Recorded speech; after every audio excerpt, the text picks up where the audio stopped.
Le pré-raphaélisme.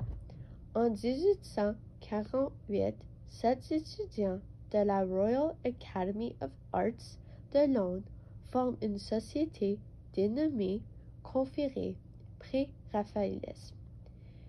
Du premier président de l'Académie, Joshua Rednall, 1723 à 1792, les artistes pré-raphaélistes d'avant Raphaël a fait une fidélité à la nature précédente, souvent pour sujet les histoires d'amour. Bien qu'on attribuait l'invention de la peinture en plein air, les pré-raphaélistes la pratiquaient de décennies avant eux.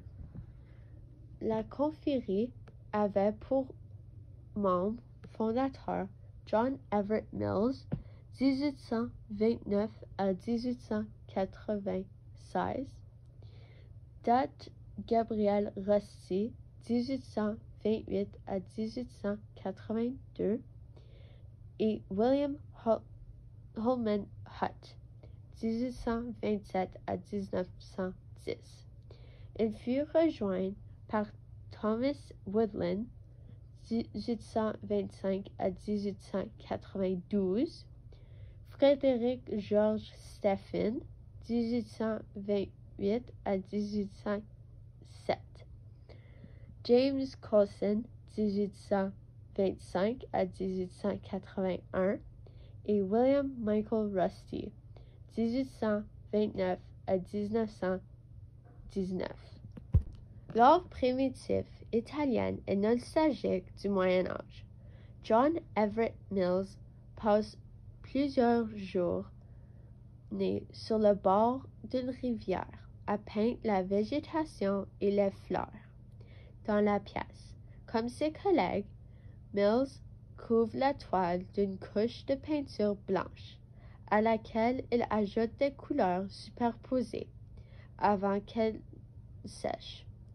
Ce fond blanc humide donne au tableau pré-raphaéliste une cour lumineuse qui rappelle l'art des débuts de la Renaissance.